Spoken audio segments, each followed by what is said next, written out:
औज़ुबिल्लाहि मिनश्शैतानिर्रजीम बिस्मिल्लाहिर्रहमानिर्रहीम रब्बि इश्रह ली सदरी वयस्सिर ली अमरी वहलुल उक़्दतम मिन लिसानी यफ़क़हू क़ौली। अस्सलामु अलैकुम, welcome to my channel DNS. आज हम इस वीडियो में समझेंगे रिसेप्टर और लाइगेंड का कंसेप्ट समझेंगे। ठीक है, receptors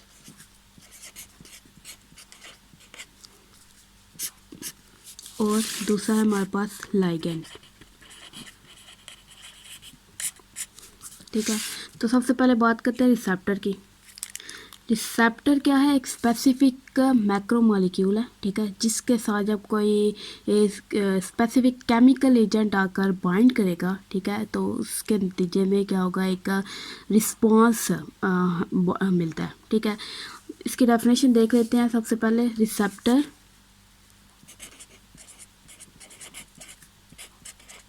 is a macromolecule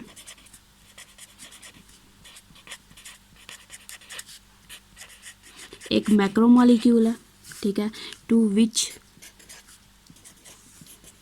a particular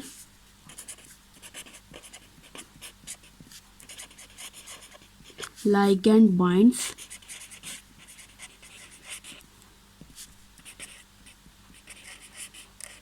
and then the receptor undergoes some transformational changes. Undergoes some transformational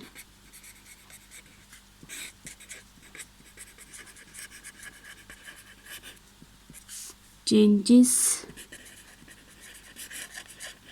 and produces biological effects, या फिर आप ये कह लें कि रिस्पॉन्स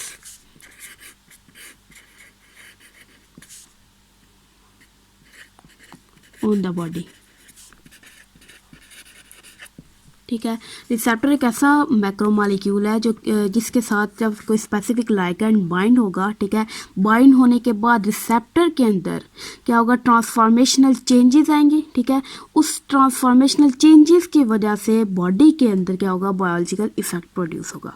ठीक है, अब लाइगेंड क्या है? स्पेसिफिक कोई सब्सटेंस होगा। ठीक है, the substance that binds with receptors. ठीक है, द substances that का या फिर which binds with receptors। ठीक है, उसे हम क्या कहेंगे, वो क्या है, लाइगेंड है। अब जहाँ पर रिसेप्टर का वर्ड होगा इस वीडियो में या फिर नेक्स्ट वीडियोस में, तो वो उसके लिए मैं इस तरह से और के इर्द गिर्द ये सर्कल, ठीक है, ये रिसेप्टर को सेंड करेगा मेरे लेक्चर वीडियोस में। अब रिसेप्टर और लाइगेंड, ठीक है, लाइगेंड में हम एग्जांपल ले सकते हैं, जैसा से आप पढ़ते हो न्यूरोट्रांसमीटर्स हैं, हार्मोन्स हैं। ठीक है, अब इसके अंदर एग्जांपल्स क्या हैं जी? हार्मोन्स जो कि किसी स्पेसिफिक रिसेप्टर्स के साथ बाइंड करते हैं और अपना इफेक्ट शो करते हैं। ठीक है, और इसी तरह से न्यूरोट्रांसमीटर्स,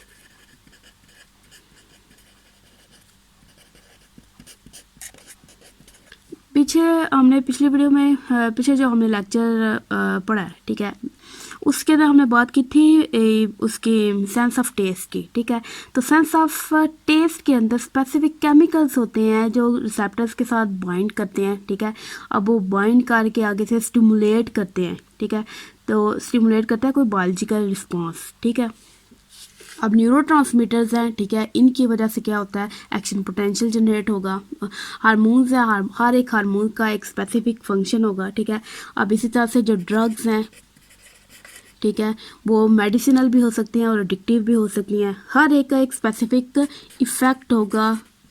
टॉक्सिन्स हैं और इसी तरह से कुछ से केमिकल सब्सटेंसेस, ये सारे के सारे केमिकल सब्सटेंसेस ही हैं वैसे। तो ये सारी की सारी हमारे पास क्या आ गई, एग्जांपल्स। ये है जी हमारे पास एग्जांपल्स। ठीक है, ये थी हमारे पास डेफिनेशन।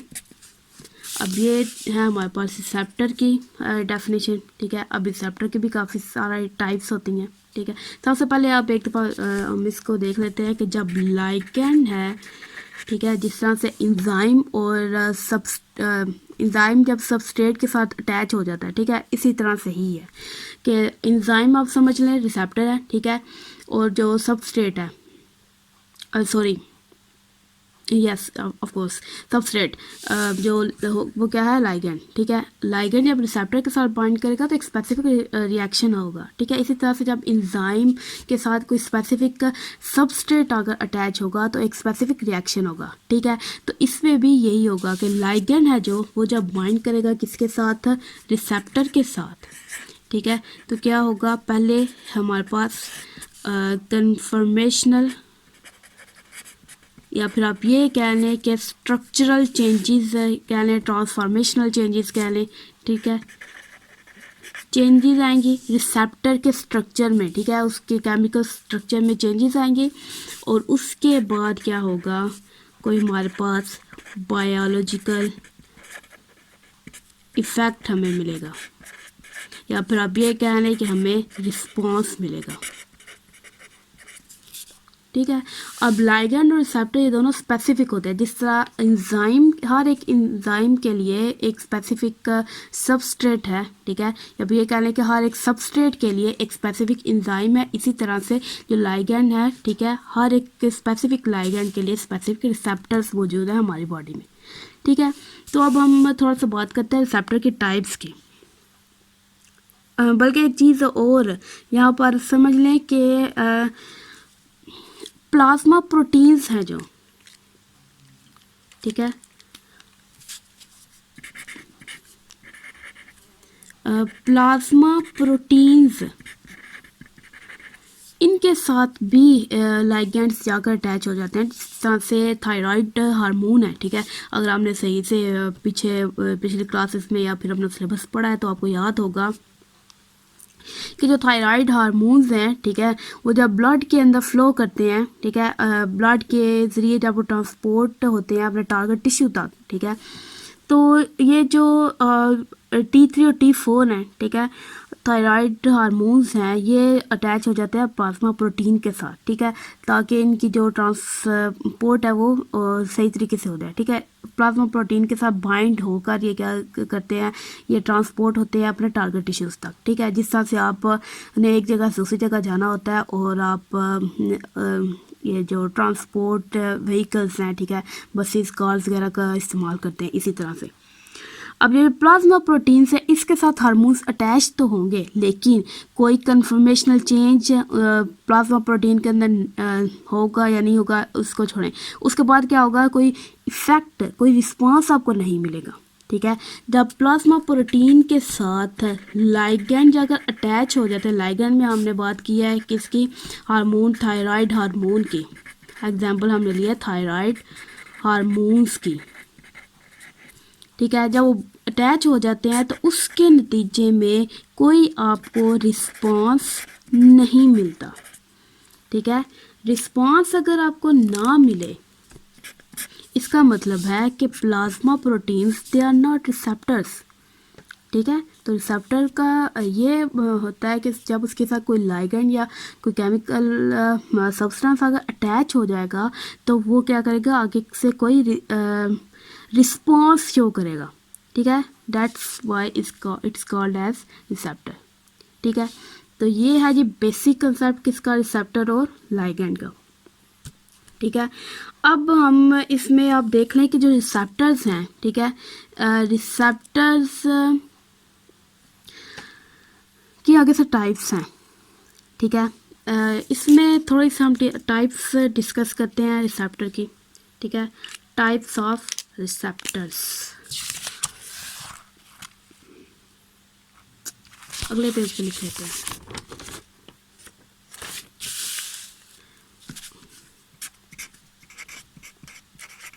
टाइप्स ऑफ रिसेप्टर्स, ठीक है। अब रिसेप्टर है जो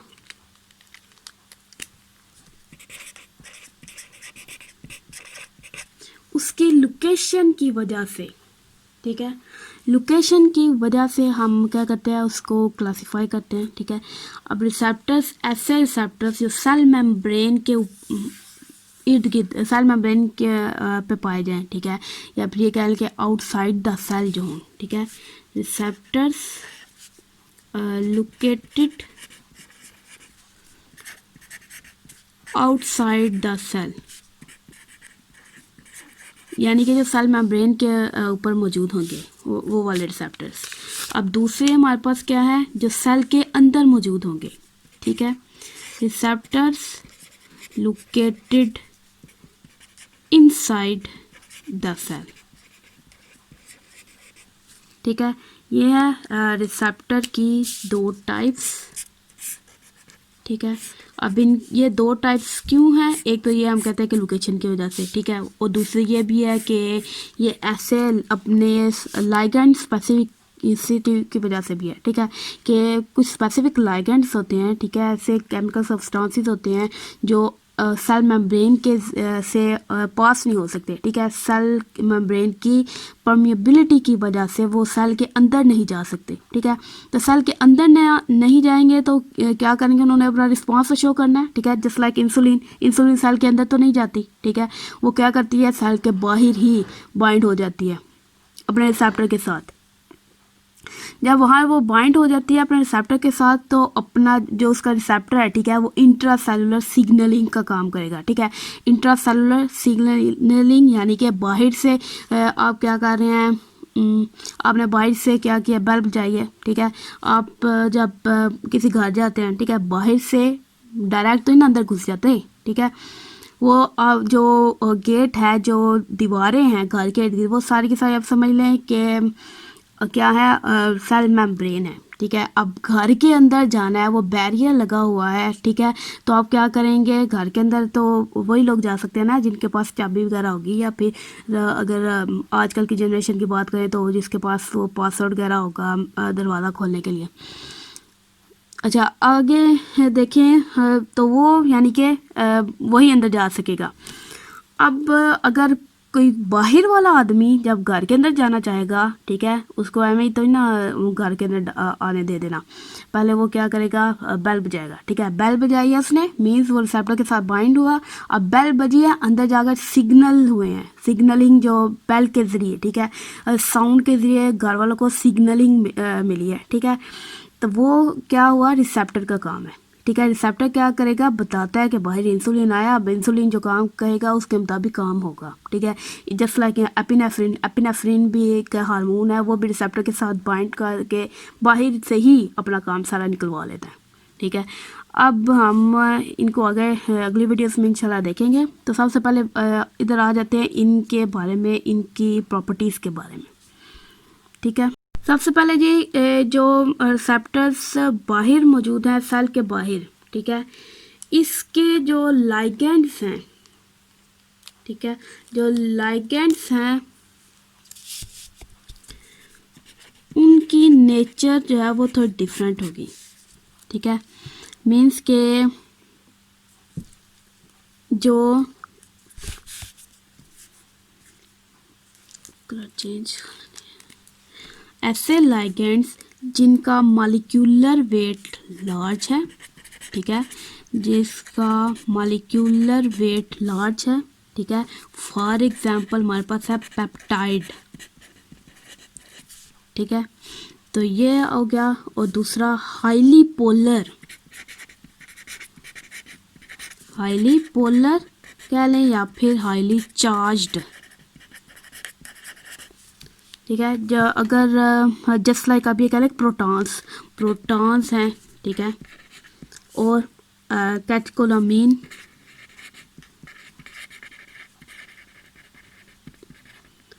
ठीक है।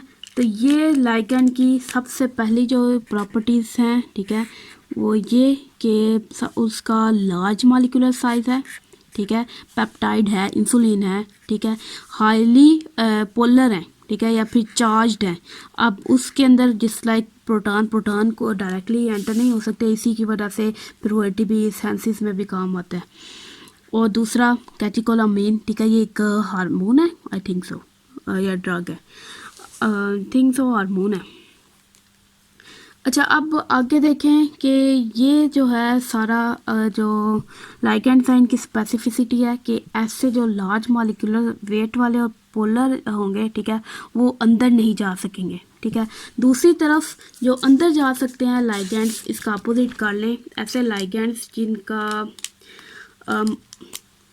मॉलिक्यूलर वेट स्मॉल होगा, ठीक है, small molecular weight, for example आप कह लें कि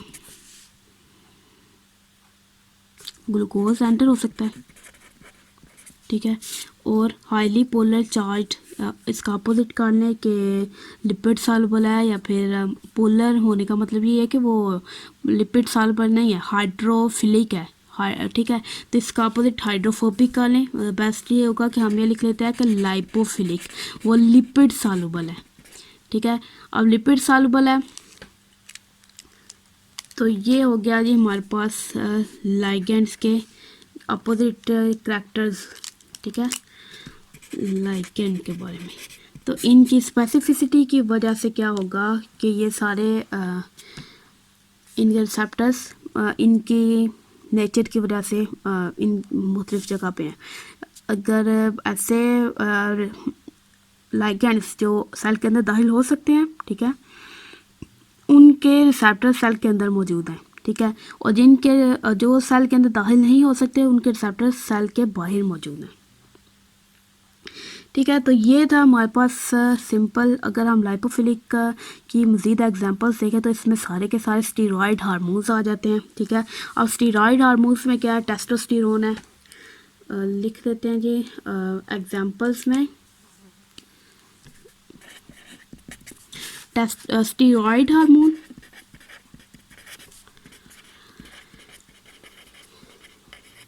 ठीक है, स्टीरॉयड हार्मोन्स और स्मॉल मॉलिक्यूलर वेट में हमारे पास थायराइड T3 T4 आ जाएगा, ठीक है। और ये स्टीरॉयड हार्मोन्स हैं, ये इसके अंदर इतने ज़्यादा आ जाते हैं, टेस्टोस्टेरोन है, प्रोजेस्टेरोन है, एस्ट्रोजन है, एल्डोस्टेरोन है, ठीक है, और भी हैं। तो इसके अंदर अगर हम मज़ीद एग्जांपल्स देखें लाइगेंड्स की तो इसके अंदर पेप्टाइड हार्मोन्स आ जाएंगे, ठीक है। पेप्टाइड हार्मोन्स ये लिखा हुआ भी हुआ है पेप्टाइड हार्मोन्स, ठीक है। इसके अंदर फिर मज़ीद इंसुलिन है, ठीक है, और प्रोलैक्टिन हार्मोन है, और हमारे पास हिस्टामिन है, एसिटाइलकोलिन है, ठीक है। तो ये सारे के सारे रिसेप्टर्स हैं, ठीक है, सॉरी लाइगेंड्स है। तो ये यहाँ पर हमारे पास क्या हो गया, टाइप्स ऑफ रिसेप्टर्स, ठीक है। अब टाइप्स ऑफ रिसेप्टर है तो इसके अंदर अगर हम बात करें बेसिकली सिर्फ और सिर्फ ऐसे रिसेप्टर्स की जो सेल के आउटसाइड मौजूद हैं, ठीक है, तो इनमें 3 बेसिक टाइप्स आ जाती हैं, ठीक है। तो लोकेटेड आउटसाइड द सेल, इसकी आगे से टाइप्स हैं जी हमारे पास, इसी की हेडिंग के नीचे हमारे पास टाइप्स हैं रिसेप्टर्स की, ठीक है। 3 टाइप्स हैं हमारे पास। सबसे पहले है जी हमारे पास है जी जी प्रोटीन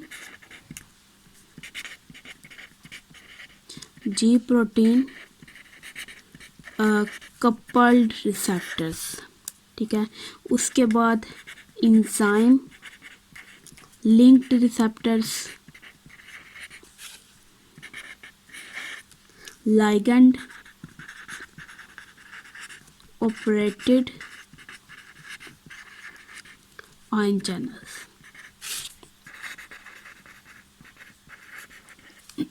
ठीक है। तो ये सारे वैसे तो ब्रीफली आप इन सब का पिछली क्लासेस में पढ़ चुके हैं, ठीक है। इनका डिटेल मैकेनिज्म हम देखेंगे अब इंशाल्लाह नेक्स्ट। तो सबसे पहले ये जी प्रोटीन कपल रिसेप्टर्स, ठीक है, ये भी सेल मेम्ब्रेन के अंदर मौजूद होते हैं। ये सारे के ये इंजाइम लिंक रिसेप्टर्स, इसको वन पास रिसेप्टर भी कहते हैं। लाइगैंड ऑपरेटेड आयन चैनल्स, ये सारे पीछे आप पढ़े हुए हैं, लेकिन हम इनका 1 बाय 1 डिटेल में मैकेनिज्म देखेंगे, ठीक है। तो अभी हमने इस वीडियो में क्या देखा है,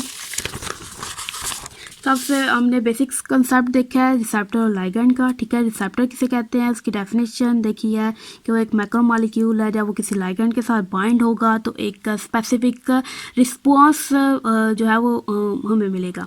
अब लाइगेंड क्या है, लाइगेंड एक स्पेसिफिक मॉलिक्यूल होगा या सब्सटेंस होगा जो बाइंड करेगा किसके साथ, रिसेप्टर्स के साथ, ठीक है, जिसके नतीजे में हमें कोई बायोलॉजिकल इफेक्ट या फिर रिस्पॉन्स मिलेगा, ठीक है। फिर हमने एक देखा है कि एक एक्सेप्शन कह लें या फिर आप ये कह लें कि नोट आप लिख लें, ठीक है। नोट के हेडिंग देके ना आप अपने नोट्स में लिख लें कि जो प्लाज्मा प्रोटीन्स हैं उसको हम क्या करते हैं कि उसके साथ लाइगेंड्स जिस हिसाब से थायराइड हार्मोन्स है वो अटैच तो हो जाते हैं, ठीक है। अटैच होकर वो ट्रांसपोर्ट एक जगह से दूसरी जगह जाते हैं, लेकिन वो कोई रिस्पांस शो नहीं करते। तो रिस्पांस नहीं मिलेगा तो क्या होगा कि हम ये कहेंगे कि प्लाज्मा प्रोटीन्स क्या है, वो रिसेप्टर्स नहीं है, ठीक है। They are just carrying proteins.